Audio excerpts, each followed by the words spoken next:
Just leave it to me. Let me show you super sonic power. There's nothing that can stop me. Farewell, Sonic. Forever. Yep, you're not dreaming. After overwhelming popular demand, I'm finally putting a pin in the Sonic content for a bit to talk about something marginally different. Instead of a blue cartoon mascot platformer, today I'll be talking about a red mascot platformer. Without further ado, that's right, I'm talking about Knuckles. What, have you heard that one before? Is this thing on? Yeah, it's on. Okay, I'm not actually bait and switching you this time. This actually is a Mario video. I mean, you read the title. Everybody knows you can't lie in the title and thumbnail. I mean, what kind of sick monster would do something like that?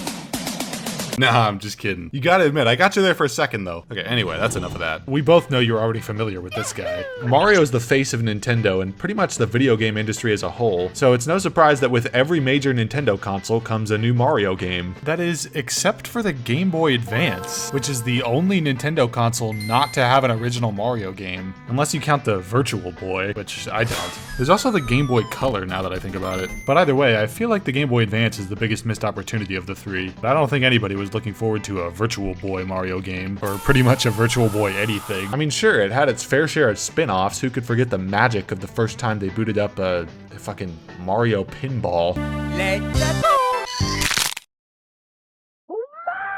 But yeah, for whatever reason, Nintendo never actually got around to putting out an original Mario platformer for the Game Boy Advance. So, to quench Game Boy Advance owners' insatiable lust for Mario, Nintendo answered the call to action with the Super Mario Advance series. Now don't get your hopes up here, these aren't anything to get terribly excited about. Instead, these are more or less ports of Mario games that were originally released for the SNES, namely the Super Mario All-Stars versions of Mario 2 and 3, Super Mario World, and Yoshi's Island, which actually features a few... Please tell me that isn't what I thought it was. Well, turns out it is exactly what I thought it was. I'll make this quick because the last thing I want is for this to turn into my, let's see, 1, 2, 3. The exact number isn't important. All that matters is that I promised you a Mario video, damn it. I'm gonna prove to you guys that I really can make a non-Sonic video. It's not like Sega has me held in a basement somewhere at gunpoint. It's not anything like that at all. Why would you even suggest that? We'll keep this quick, but Nintendo actually created their own blue hedgehog back in 1995 with the release of Yoshi's Island. This here is Hairy Hedgehog, who's a speedy blue hedgehog enemy that exists in the game that bears a passing resemblance to Sonic the Hedgehog in that he's blue and a hedgehog, and that's pretty much the extent of it. Except Hairy Hedgehog can't jump or roll into a ball or really do much of anything except be named Harry. As you can see, this is just a typical enemy in the game. Some people speculate that Hairy Hedgehog's similarities to Sonic the Hedgehog may have been an intentional decision by Nintendo. I guess this could be interpreted as something of a jab at Sega due to this character being classified as an enemy, but I don't know, I don't really buy it. I mean, Hairy Hedgehog isn't the only blue hedgehog of the era to appear on the SNES. I mean, hell, he's not even the only blue hedgehog in the Mario series. But still, the resemblance is striking enough that apparently someone at Nintendo noticed, and Hairy Hedgehog was changed to this purplish color when he reappeared in Yoshi's New Island for the 3DS. Now, you might be wondering, if this character's resemblance to Sonic can almost definitely be boiled down to coincidence, and there's really not that much to talk about in terms of interesting trivia surrounding this character, then why am I even talking about it right now? Well, that's a great question.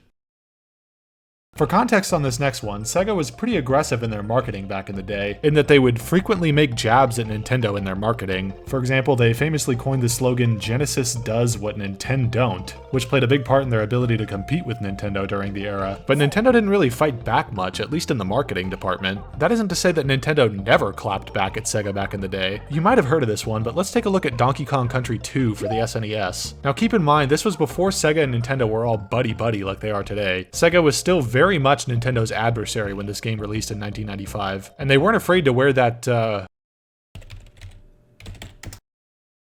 enmity? Is that even a word? Like a badge of honor. Although Sega was definitely beginning their decline around this period. Believe it or not, a release schedule of Knuckles Chaotix and some shitty Game Gear games wasn't exactly money in Sega's wallet. Let's just leave it at that. But anyway, this here is Cranky's Video Game Heroes ceremony. This is kind of like a mock leaderboard that's unlocked after you beat the game to coax you into collecting all of the game's DK coins, which you need to find throughout the game to reach 100% completion. The ultimate goal here is to dethrone Mario, who's managed managed to collect 39 out of the 40 DK tokens found in the game. The son of a bitch got all the way to the last fucking DK coin and then decides to put the controller down? What kind of complete fucking psychopath would do something like that? Dude's gotta be sick in the head or some shit. But yeah, as you can see, Mario isn't the only cameo appearance here. You've also got Yoshi in second place at a respectable 29 tokens, and Link from The Legend of Zelda at a measly 19.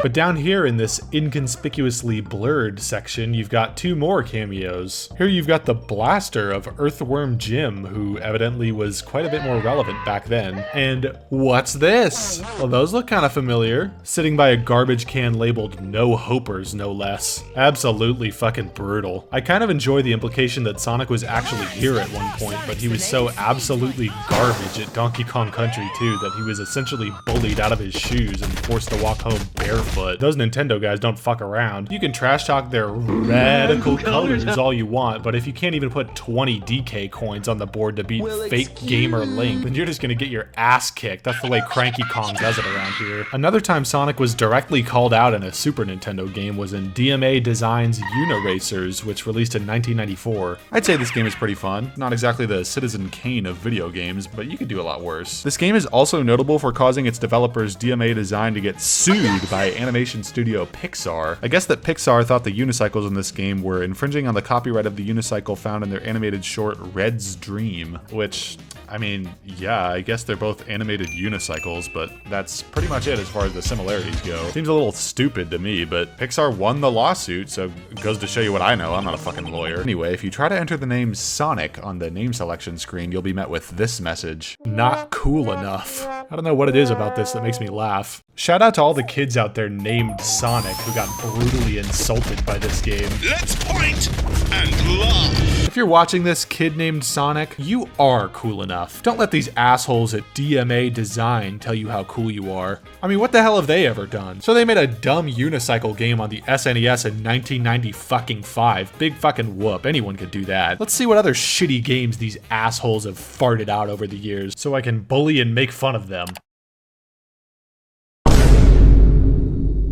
Okay, I guess they've made a couple good games. Now, there are obviously a few Sonic appearances in Nintendo games I haven't really mentioned yet. The Mario and Sonic at the Olympics series comes to mind, but I don't really feel like talking about those today, mostly because those games are fucking boring as shit. But then again, these games did give us shirtless Wario featuring no nipples. They really did Wario dirty. I mean, Mario has nipples, Eggman gets nipples. Why'd they have to make Wario a nippleless freak? Now, obviously, I can't talk about Sonic's appearances in Nintendo games without mentioning the Smash Bros. Series. As you might imagine, I've got quite a few thoughts about Sonic's implementation into Smash Bros. I might get into it more another time, but for now, basically all you need to know is that I don't like him at all, due to his moveset mostly boiling down to, There are also a bunch of notable Sonic cameos in non-Nintendo games that I didn't really bring up here today, which I think would honestly make for a pretty good video. If that's something you'd want to see, consider subscribing, because a video like that is definitely on my radar when I eventually get back to making Sonic videos. Speaking of which, I guess I probably ought to get back to talking about the Super Mario Advance games. That was an insanely long tangent. Sorry about that. I didn't mean to go on for that long. It's a good thing I caught myself, because if I didn't, then that would kind of make this a Sonic video. Pretty close call. Anyway, so like I was saying, the Super Mario Advance series was more